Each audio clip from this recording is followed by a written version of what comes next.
I have the great source to be able to at least join you from Yerushalayim, Yer HaKodesh, at least virtually.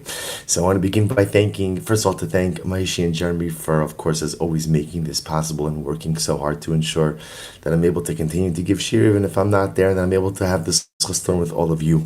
Thank today's sponsors, to thank our Talmud Torah sponsors, Shmuel Leba Dinovitz, for dedicating all of the shiurim this month in memory of Shmuel's father, HaRav Peretz Avraham, Harav Benyamin Moshe, zechus, and to thank Gregg and Rachel Levitan for dedicating the shir and commemoration of the yahrzeit of Rachel's father, Mr. Burton Schreiber Bentzion ben Yisroel Shimon zechus. We hope that in the merit of our Talmud Torah, the neshama will have an aliyah and the families in neshama. So with that, let us begin. Today's daf is Kesuvos, daf Yud Gimel Amud Aleph, Kesuvos 13. We are picking up 4 lines down from the top at the Mishnah. So the Mishnah says as follows.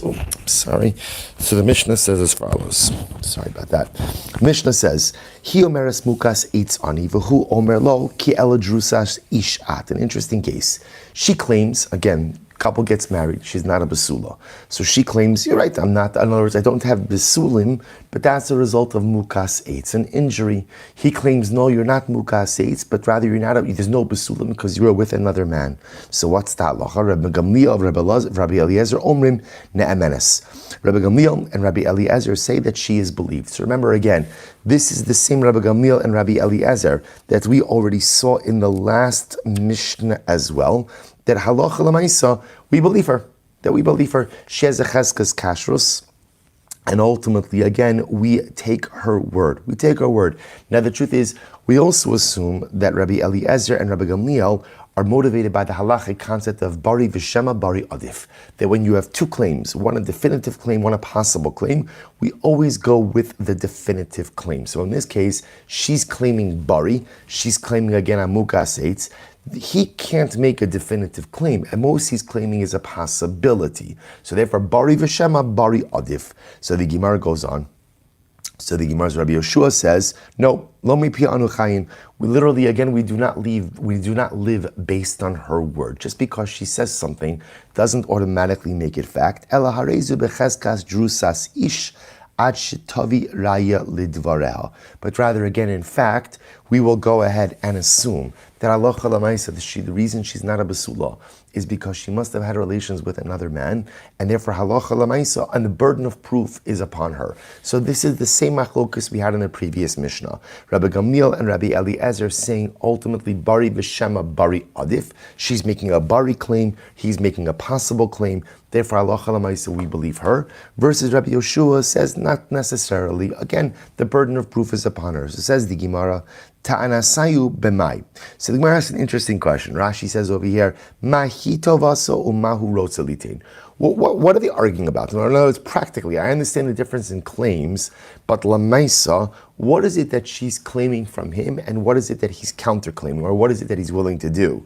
So the Gemara says as follows: Rabbi Yochanan says she's claiming that she's entitled to a ksuva of 200 because as a mukas eitz, she is still a basula. And he's claiming, I'm only obligated to go ahead and pay you 100. That's Rabbi Yochanan. Rabbi Eliezer says, B'mana v'lo klum. Rabbi Eliezer says she's claiming a mana. Ultimately, again, and he's claiming that he owes her absolutely nothing. So watch this. So let's analyze. Rabbi Yochanan Rabbi Yochanan holds that halacha l'maisa. In this case, she's claiming 200 zuz. He's only willing to pay her 100 zuz. So the Gemara says, Savalak Rabbi Meir da'amar bein hikirba bein lo hikirba masayim. So Rabbi Yochanan holds like the position of Rabbi Meir that we saw 2 days ago, namely that a mukas eitz, whether the husband was aware of the fact that she was a mukas eitz or not, ultimately, again, she gets a ksuva of masayim, which is another way of saying that a mukas eitz, a woman whose besulim are not there because of an injury, has the absolute status as a besula, and therefore halacha l'maisa gets a full-fledged ksuva. So therefore, according to Rabbi Yochanan, she's claiming I'm a basula, a basula without basulim, and he's claiming no, you had relations with another man, therefore you only get a ksuva of 100. Rabbi Elazar or Manav lo klum. Rabbi Elazar holds that no, the machlokes is she's claiming 100. He's saying I owe you absolutely nothing. Savala krabanan da amri bein hikir ba bein lo hikir ba mana. ultimately, again, he holds like the Rabbanon, and the Rabbanon hold that halacha l'maisa, whether he recognized, whether he knew she was a mukas eitz or didn't know that she was a mukas eitz, ultimately a mukas eitz is not treated like a basula, and therefore only gets 100. So she's claiming I'm a mukas eitz, I'm entitled to 100. He's claiming no, drusas ish, you had relations with another man, and therefore you're entitled to nothing. So let's analyze.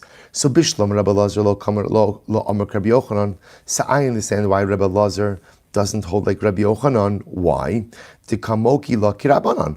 Ultimately, again, because because Rabbi Lazar ultimately is establishing his position like the Rabbanon, that bein hikirba, bein lo hikirba, whether he knew she was a mukas eitz or didn't know she was a mukas eitz, she's only entitled to 100. El Rabbi Yochanan, my time aloma Rabbi Lazar. Why does Rabbi Yochanan not hold like Rabbi Lazar? The Gemara says, Kasavar kansa becheskas besula, v'nimtseis beula, yesh la ksuva mana, because ultimately, again, he holds that in general, that if a man marries a woman thinking that she's a basula, and it turns out that she's not a basula, she's a beula, she still has a ksuva of a mana. So the Gemara says, Hacha huka amar mana, v'hika amra mana, ma ika bein taina dide letaina dida. So I'll say, here's the problem. Here's the problem. Rabbi Yochanan will say the problem in this case over here is that halacha l'maisa, he holds that number one, he holds like, first of all, I'm sorry, so the Gemara says Rabbi Yochanan, why doesn't know like Rabbi Lazar? Because ultimately, let's do that once more. Because Rabbi Yochanan himself holds that if a man marries a woman with the expectation that she's a basula, but it turns out that she's a ba'ula, he holds it's not a mekachtos. He holds that she's still entitled ultimately to a ksuva of a mana. If that's the case, then ultimately, again, here they're both saying the same claim. Because Lamaisa, again, she's claiming a mana, he's claiming a mana. Ma'ika bein taina didei, letaina dida. So Bishlam al Rabbi Lazar, Hainu diktani tarti. So Rabbi says, now here's what's interesting. So remember again, now effectively in the last two Mishnayos, we pretty much have the same machlokes, right? In other words, it's two different cases, but the core machlokes is the same. The core machlokes ultimately is bari v'shema. In other words, you have on one hand, you have Rabbi Gamliel and Rabbi Eliezer holding, when you have bari v'shema bari adif, if she makes a definitive claim, he makes a possible claim, we believe her, because at the end of the day, bari v'shema bari adif, and Rabbi Yoshua is saying, no, the burden of proof is upon her to support her claim. So now the Gemara is asking, why do we need two Mishnayos teaching me the same machlokes? So says the Gemara as follows. So Bishlam Rabbi Elazar, Hainu diktani tarti. According to Elazar, I understand why I need both cases. Look at Rashi, Hainu diktani tarti. Bavi b'masnisin gabe plukta demamona, hi omeres mishe erastani ne'enasti, vihi omeres mukase. So remember again, in the previous Mishnah, it was the same concept. Man marries a woman, turns out she's not a basula. So she claims, mishe erastani ne'enasti. After Erusin, I was violated, and therefore nistap chosadehu, it's your mazel. It's your mazel. So there again, you have Rabbi Gamliel and Rabbi Eliezer saying she's believed, Rabbi Yoshua saying she's not believed. In our Mishnah, what's happened? So ultimately, man marries a woman thinking that she's a basula. Turns out that she's not a basula. She claims mukas eitz, he claims drusas ish. The same lines are drawn. Rabbi Gamliel, Rabbi Eliezer, we believe her. Bari v'shema, bari adif. Rabbi Yoshua, no, we do not believe her. So why do I need both? In other words, it's the same. Granted, it's two different cases, but conceptually, it's the same thing. So why do I need both cases? Why do I need both Mishnayos? So says the Gemara again. Bishlam Rabbi Lazar, Hainu diktani tarti, chada la'afuke midrami bar chama. One is to go ahead and exclude the position of Rami bar Chama, and ultimately v'chada la'afuke midrav Chia bar Abin. Amarav Sheshes. So I will say one is to exclude the position of Rami bar Chama, and one is to exclude the position of Rav Chia bar Abin. If you take a look at Rashi says over chada la'afuke midrami bar Chama v'chada la'afuke hi omeres mishe erastani ne'enasti tana lemisni ba v'haya mekhi mekachtos legamrei mashma ve'in lo klum la'afuke midrab Chia bar Abin da amar le'el kinsa becheskas besula v'nimtseis bula yesh la ksuvas mana. So interestingly enough, according to Elazar, I understand why I need the previous Mishnah. Why? That comes to exclude the position of Rami bar Chama. Because Rami bar Chama is of the opinion that halacha l'maisa, If a man marries a woman, becheskas besula, and then it turns out that she's a ba'ula, ultimately, again, she gets a ksuva of a mana. So the previous Mishnah comes to exclude that particular position, and this Mishnah, chada la'afuki med Rav Chia bar Avin. This Mishnah comes to exclude the position of Rav Chia bar Amin. What does Rav Chia bar Amin say? So I'm sorry, v'chad la'afuke, that was Rami bar Chama, and then the other was to go ahead and exclude the position of Rav Chia bar Abin. Rav Chia bar Abin was the one who said that Allah Chalamaisa, kinsa becheskas besula, v'ninseis bu'ula, she gets a ksuva of a mana. El Rabbi Yochanan tarti lamali, but according to Rabbi Yochanan, why don't they both Mishnayos? To which the Gemara says, chada lahu di'achal kochot Rabbi Gamliel. This is very interesting. One Mishnah is ultimately to teach me the position of Rabbi Gamliel, v'chada lahu di'achal kochot Rabbi Yoshua, and one is to teach me the strength of the position of Rabbi Yoshua. Now, which one teaches me which? Watch this.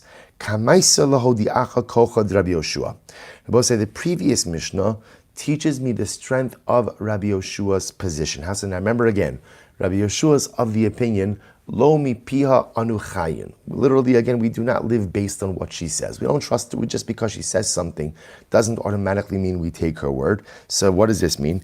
Ta'afagav di'ikala meimar migo lo mehemna.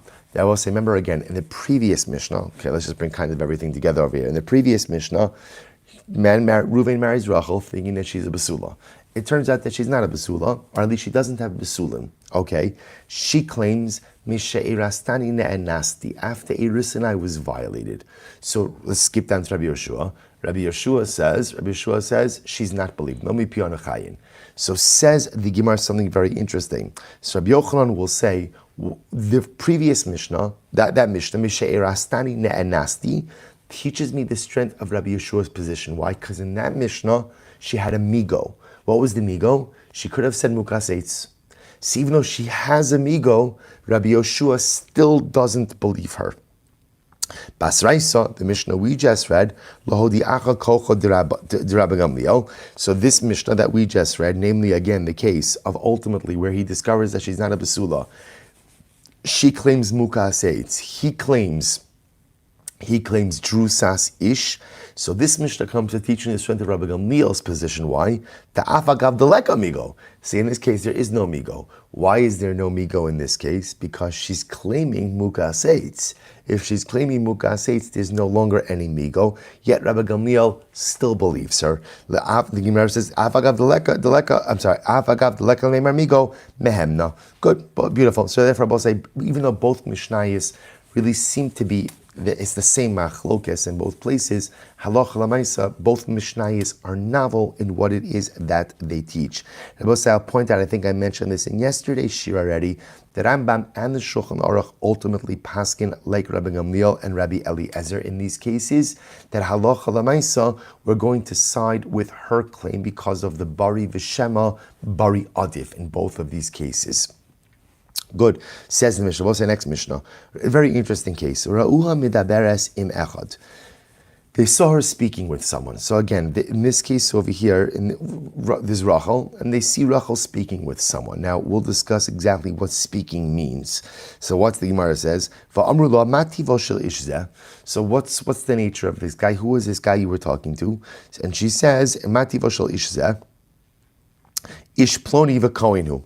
So ultimately she claims that she tells us his name and that he's a Kohen. Okay. Rabbi Gamliel, Rabbi Eliezer, Omrim ne'emenes. She is believed. Then I will say, now, what's the concern over here? The concern over here must be that there's a concern that she had relations with the guy.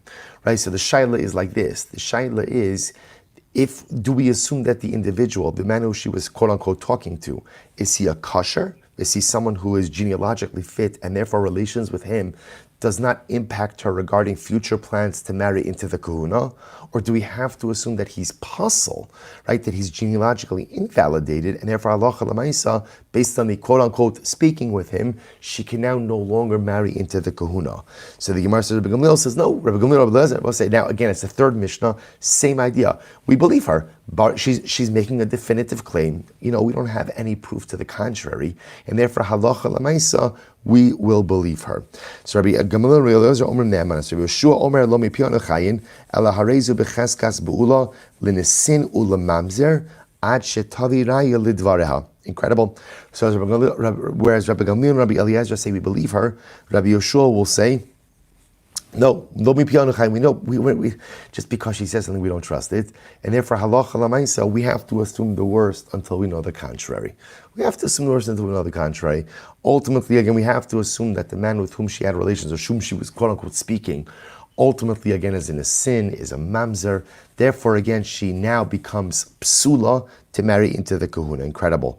Next case, haisem uberes. Let's say a single woman becomes pregnant. And we ask her, Va'amrullah, Matival shel uberzeh, tell us who's the father. Literally, we're asking her, what's the nature of the fetus? Which is another way of saying, who's the father? Who's the father? So she claims, Mi'ish ploni v'koinu. So she claims, this baby has yichus. The father is, so-and-so is the father. And ultimately, he's a Kohen. So again, the Gemara says, Rabbi Gamliel, Rabbi Eliezer, Omrim ne'emenes. Now, obviously, we have to assume that this is a case where we cannot check out her claim with the supposed father. Because if you could check out the claim, just ask the guy. Just ask the guy. So, okay, assuming we can't do that, Rabbi Gamliel, Rabbi Eliezer say she is believed. We believe her. Rabbi Yeshua Omer Lami Pia Anu Chayin Ela Harei Becheskas Meuberes Lenasin Ulamamzer Ad Shetavi Raya Lidvareha. Ultimately, again, Rabbi Yeshua says, no, we don't believe her. We don't, just because she says something doesn't automatically mean we believe her. And therefore, halacha lemaisa, we have to once again assume the worst, that the father of the baby is in a sin, is a mamzer, and therefore halacha lemaisa, the child is genealogically blemished. So we'll say, again, so now I just want to point out we have 4 cases, right? Two Mishnayos ago, which was the case of didn't find Besulim Misharastani and Nasni, the Mishnah that we started with today, right? Mukas Eitz versus Drusas Ish, and now again, these last 2 cases, Ra'uha Midaberes, she was talking with someone, and then Ra'uha Mi'uberes. Good. And it's all the same machlokes between, on one hand, Rabbi Gamliel and Rabbi Eliezer versus Rabbi Yoshua. Says the Gemara, my Midaberes. Okay, so let's talk. Tachlis. What does it mean that we saw her talking with a guy? So Z'iri Amar Nistera. Z'iri says we saw her secluded with someone, and obviously secluded with someone means secluded for long enough for something illicit to have occurred. Ravasi Amar Nivala. Ravasi says no, literally there's eidos that she had bia. There's eidos that she had relations with this guy. So it says the Gemara Bishlam al Z'iri Hainu Diktani Midaberes. So according to Z'iri, I understand what Midaberes means, right? So Midaberes ultimately means in other words, that she was alone. She was talking. In other words, the word Midaberes means, we could also understand to mean Nistera, that she was alone. El Ravasi, my Midaberes, according to Ravasi, if there's actual eidos that she had bia with this guy, why are we calling it Midaberes? Lishna Ma'aliyah. The Mishnah is choosing to use a nicer lashon. It's euphemistic. So Midaberes actually means that we saw that she engaged in relations with the guy. But Lamaisa, we're using a nicer lashon. So we'll say the Gemara quotes the pasuk from Mishlei, when it calls Klal Yisrael compares the sinner to a woman who commits adultery. The pasuk says that ultimately she eats, right? She eats kach derech isha mina efes. This is the way of the adulterous woman. Achla, she eats umach sapia. She wipes her mouth. So wiping her mouth, of course, is a euphemism for cleaning up after bia. So ultimately, again, so you see this idea of ultimately sometimes using a euphemistic phrase. Of course, the euphemism doesn't work so well once you have to go ahead and explain it. But I guess at least the Mishnah, the euphemistic benefit kind of goes out the window. All right, but Lamaisa, again, the Mishnah tried to use a nicer lashon in order to keep things a little bit simpler, a little bit cleaner. Okay, so Bishlam al-Z'iri Hainu Diktani Tarti Midaberes Uberes. According to Z'iri, I understand why I have 2 cases in the Mishnah. One where we saw her quote unquote talking, and one where we see her pregnant. Because the case of talking, according to Z'iri, is just we saw her alone with the guy. Something may or may not have occurred. The case of Uberes, where she's pregnant, we know something occurred. So the Gemara says, El Ravasi Tartilam, according to Ravasi, who holds that Midaberes actually means that we saw her have bia, then why do I need 2 cases of both Midaberes and Mi'uberes? It's the same thing. Both are cases where we know she had bia with someone. So we'll say one is to teach me ultimately again the fact that in case number one, Rabbi Gamliel, Rabbi Eliezer, so that case is about her personal kashrus. The second case is about the kashrus of her offspring. So Hanicha Lamandar will say first, second wide line, Yud Gimel and Aleph, Hanicha Lamandar Dira Machshir Ba Machshir Bebita. So that makes sense according to the opinion who says that all of the opinions who say that she will be kosher ultimately agree that her offspring will be kosher as well. Now, boss, take a look at Rashi, by the way. When we speak about the kashrus of her offspring, so Rashi says over Bebita, last short line in Rashi, if her offspring is a girl, tinase lekahuna. Ultimately, the offspring is able to marry into the kahuna. Rabbi Gamliel, diashuna bidida havamina ihi hoyov the havale chazaka the kashrus meikara amri ukma chazaka v'lo tafsilena aval ubar de lo havale chazaka the kashrus emelo. This is very interesting. So now what we're saying is like this. Even according to Rabbi Gamliel, maybe when Rabbi Gamliel says that we believe her, that's because a woman has a chazkas kashrus. So if she has a chazkas kashrus, and we have no, we have no definitive information to the contrary, her chazkas kashrus remains, and halacha lemaisa, she is kosher. But maybe with her offspring, the fetus doesn't have a chazkas kashrus, so maybe we would say in this case of the Mishnah, where we don't know who the father is, perhaps we do have to assume the worst, and the offspring doesn't have chazkas kashrus. Kamash malon, that's not the case. Kamash malon, that's not true. Therefore, the Mishnah teaches us both cases. So that works well, says the Gemara, according to the one who says that the same way we say the mother's kshera, the baby will also be a kshera.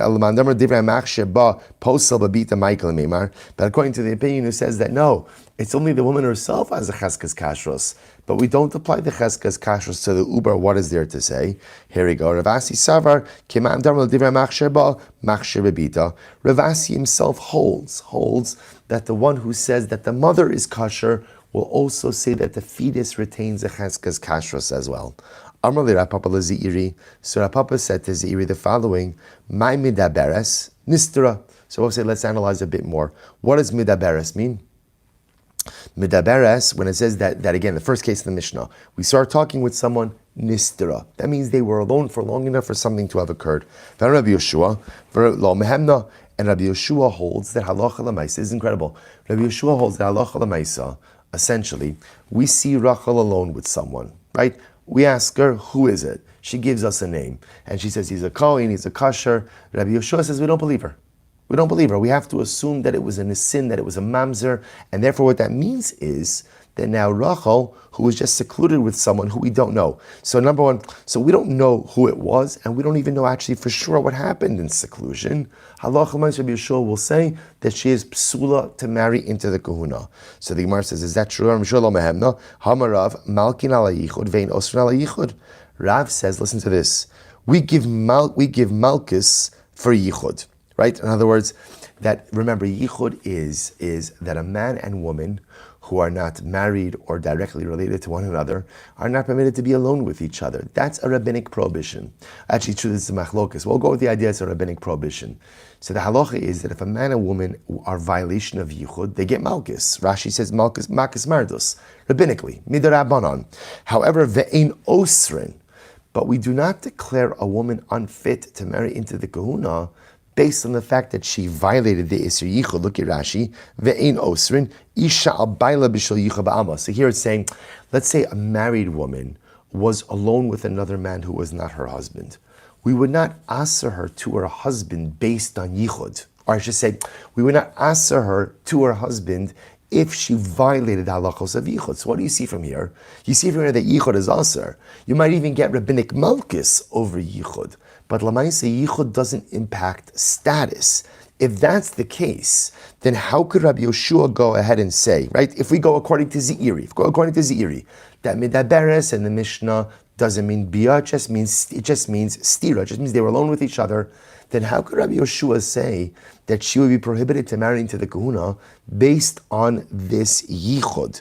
To which the Gemara says, Lema delok Rabbi Yeshua, right? It must be not like Rabbi Yeshua. To which the Gemara says, it has to be that this doesn't reflect the position of Rabbi Yoshua. In other words, that ultimately, again, so apparently, again, the statement is not in conformance with Rabbi Yoshua. Okay? No, it could even be Rabbi Yoshua. How so?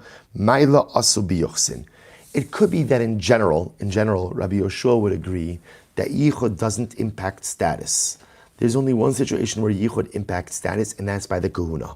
Because when it comes to maintaining the genealogical fitness of the kahuna, we're more machmir. The truth is, we've actually seen many different examples of this. So therefore, maybe dafka by kahuna, that's what Rabbi Yoshua is going to be machmir. So meisvei areza kasha ru'ua shenichna im echad l'seiser. If we saw ultimately a woman enter in with a man, right? Enter into a man to say into a private place. So she's secluded with a man. Let's say you'd give him days, or into a ruin. Va'amrullah, we ask her. Now we'll say again. So here's the issue. The issue is she's going into a yichud, she's alone. Churva ruins were historically places where people would arrange illicit unions. So va'amrullah, we ask her, Ma tivo shel ish zeh, you went into the ruin, or you went into seclusion with this man. What's the nature? Who is this guy?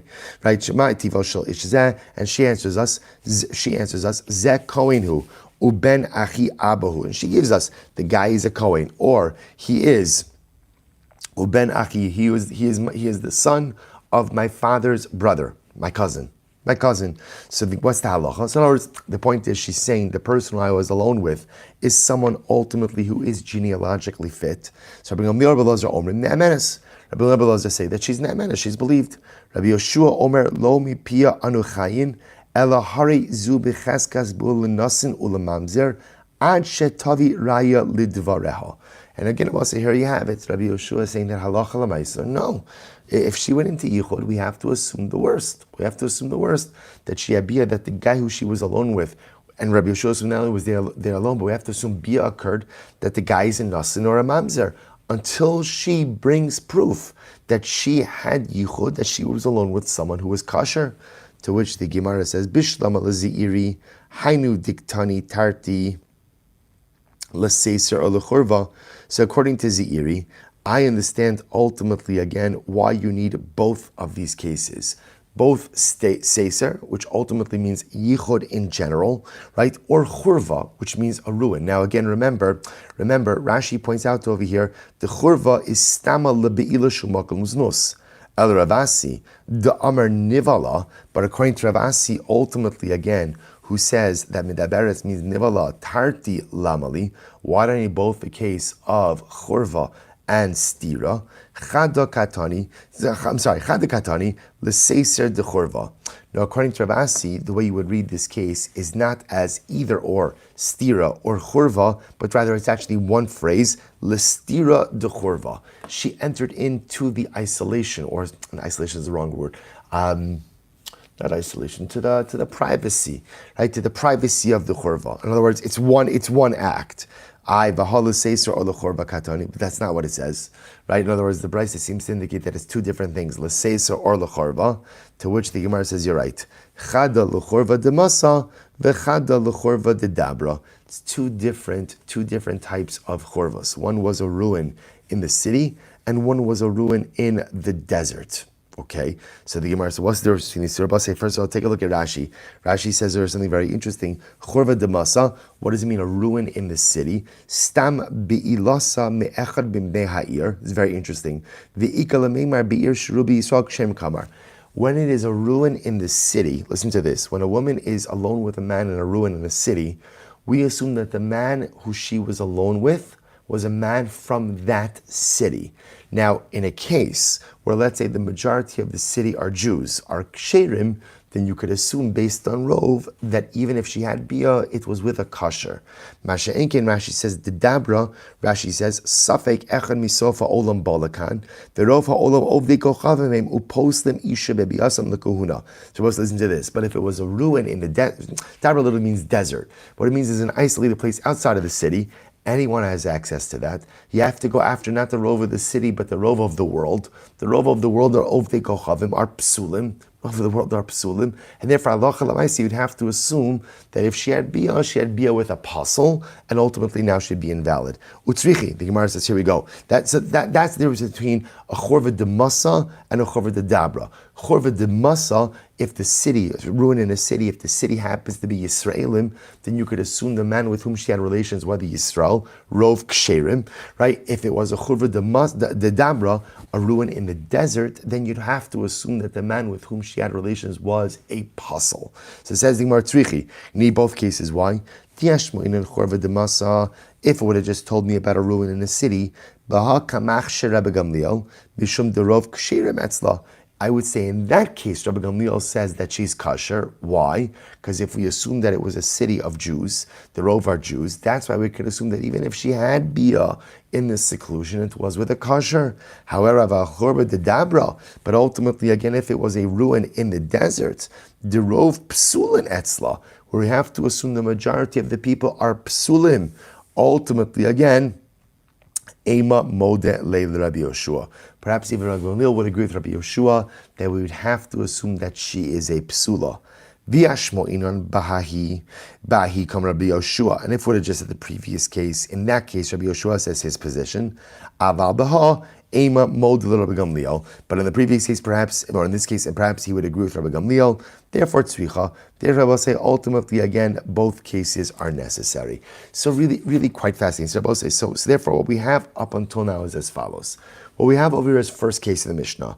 Ra'uha midaberes. We saw her speaking with someone. We ask her, who are you talking with? She tells us, it was Aaron HaKohen, great guy, wonderful guy. Rabbi Gamliel, Rabbi Eliezer say, okay, we believe her. Rabbi Yoshua once again says, lo mi pia anu chayin. Machlokes in the Gemara, what does midaberes mean? Rav Zeiri says midaberes just means nistara. They were secluded. Rav Asi says, nivala. No, we know that relations occurred. So then good Rabbi says, so we go ahead and we compare this to the rest. I'll just point out, by the way, we also see an interesting halacha regarding yichud over here, which Rabbi says is very important. Halacha l'maisa, we passing with yichud. Yichud is an issa d'Rabbanan, and therefore if you violated it, you get malchus mardus. But yichud does not impact status. So a woman, let's say, would not become asur to her husband because of yichud. And even according, so now just follow this 1 second. And even according to Zeiri, who says that the case of midaberes is yichud, Ayin Rabbi Yoshua is answering a woman based on yichud.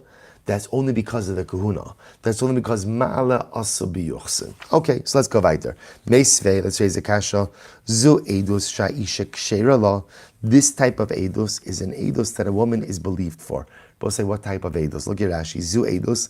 Atzma ksher lomer lakasher nevalti. The case in our Mishnah, where let's say again, a man said, right, a woman says, or this, let's go with this case. A woman was alone with a man. We ask her who was the man, right? Or we saw her, quote unquote, speaking with a man. We ask her who was the guy, and she gives us the name. It's Aaron HaKohen. Right? So ultimately, again, the Brisa says over here, this is an eidos that a woman is believed, which seems to support the position of Rabbi Gamliel, right? Rabbi Gamliel and Rabbi Eliezer, and ultimately again refutes the position of Rabbi Yoshua, to which the Gemara says, Rabbi Yoshua Omer Eino Ne'emenes. Rabbi Yoshua says, no, she's not believed. Now, when we say she's not believed, Rashi says, Linasela Kohen, that we have to assume that the man with whom she had relations with was a apostle, and therefore, again, she is genealogically impacted, and therefore prohibited to go ahead and, or status impacted, I should say, and therefore not permitted to go ahead and marry a Kohen. So the Gemara says as follows. So the Gemara says, Amar lahem Rabbi Yoshua. So watch this. Rabbi Yoshua says to Rabbi, well, in this case, it sounds like the Rabbanon, but it's Rabbi Gamliel and Rabbi Eliezer. Watch this. Would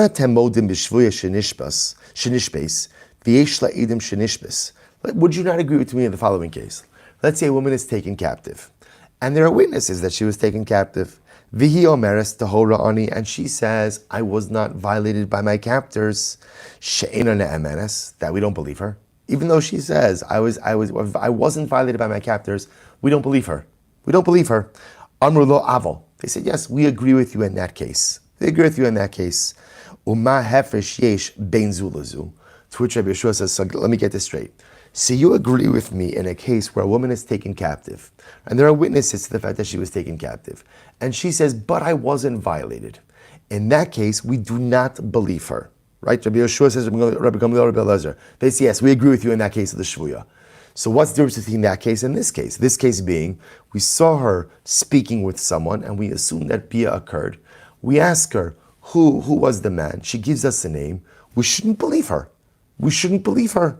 So why don't you believe her? Right? You won't believe her in the case of the Shvuya, but you will believe her in the case of the Mishnah of Midaberes. So, to which there's a very simple distinction. Lazu yesh edim or lazu ein edim. 1 second. There's a big difference. In the case of the Shavuya, in the case of the woman taken captive, there are witnesses that she was taken captive. Right? And remember, part of what happens in captivity is that the woman is violated. We know that occurs, or at least we know with enough frequency that occurs, that Allah Halamaisa, we assume that's what occurred. So once you have eidos that she's taken captive, it's almost as if that there's eidos that she was violated. In this case over here, there's no eidos. We know that she was alone with a guy, right? But we don't know anything more than that. Amar lahem af lazu yesh edim shari kreise ben shineha. So listen to this. Rabbi Yoshua says, but 1 second. In this case over here, first of all, look at Rashi. Luzu ein edim shenevala shelo ra'ua ela medaberes. Remember again, Rabbi Gamliel and Rabbi Eliezer say back to Rabbi Gamliel say back to Rabbi Yoshua. In this case, in the Mishnah, we don't know that she had relations at all, right? All we saw was midaberes. Umigudi by amr lalonev alti, right? Ki amra the front. Af Rashi says, kilomar af kan yesh acha sheyesh la'idim va'atem cholkim b'elisa. So listen to this. So Rabbi Yoshua says, but in the case of the Mishnah, there's also eidos. What's the eidos? She's pregnant. Now he's referring now to the second case of the Mishnah, right? In the second case of the Mishnah, she's pregnant. So in the case, so you want to say in the first case of midaberes, there's no eidos that there was bia. In the case of when she's pregnant, it's pretty clear that there's bia. To which the Gemara Shari Kreisa, literally again, her stomach is between her teeth. That's the hyperbolic expression, ultimately, of pregnancy. Armulo rov ovdei kochavim prutzim ba'arayosem. So they said back to Rabbi Yoshua, the majority of ovdei kochavim are prutzim ba'arayos. Now again, I will say we're going to go through this exchange. At first glance, when you read through it, the exchange doesn't make sense. So we'll read it, and then we'll explain it. So they say back to Rabbi Yoshua, right? Rov ovdei kochavim prutzim ba'arayos. The majority of idolaters are immoral. Okay? So Amr Lahen, Rabbi Yoshua says back to them, Ein apetropos la'arayos. Ultimately, again, there's no guardian against immoral behavior. Okay? When is that true? Ultimately, again, when a woman is giving testimony about her own status. Aval eidos isha babita divrei hakol avlad shtuki. But ultimately, again, when it comes to a woman testifying about the kashrus of her offspring, everyone agrees the child is a shtuki. Okay, that's the exchange. Maika amar lahu umaika mahadrele. So the Gemara says, what is Rabbi Yeshua saying to the Rabbanon, to Rabbi Gamliel and Rabbi Eliezer, and what ultimately are they responding to him? So in other words, both say the exchange was pretty clear until this last part. Here we go. Hachi ka'amar lo, hachi ka'amra le, ka'amri le. This is what Rabbi Gamliel and Rabbi Yeshua respond back to. This is what Rabbi Gamliel and Rabbi Eliezer respond back to Rabbi Yeshua. Ala me'uberes matishivenu. So the Gemara, so listen to this. So this is what they say. Ultimately, again, fine. I understand what you're saying about the woman who's pregnant, that you want to say that there's eidos there, that there was bia. Matishivenu ala midaberes. But what will you say about the first case in the Mishnah, where ultimately, again, she's quote-unquote talking. In other words, we have no eidos that there was any kind of bia. Amar lahen, to which Rabbi Yoshua will respond, Midaberes hainu shvuya. Rabbi Yoshua says in my book, Midaberes is the same thing as shvuya. Just like by shvuya, we know that she was violated, so to Rabbi Yoshua says, by Midaberes, we know that there was bia. So which the Gemara says, Amru lo, they say back to Rabbi Yoshua, it's not true. Shiny shvuya. Shvuya is different. Why? The rov ovdei kochavim prutzim ba'arayosem. Because the majority of idolaters are immoral. So therefore, when a woman is taken captive by idolaters, we know with almost absolute certainty that she was violated.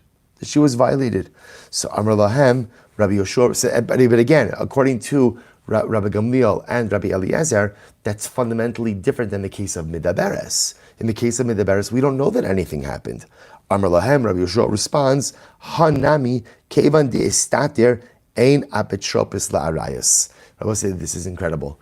Rabbi Yoshua says, the truth is, once a man is alone with a woman, we have to assume that something happened. Why? Ein apetropis la'arayas. There is no guardian against illicit behavior. I will say, which is such an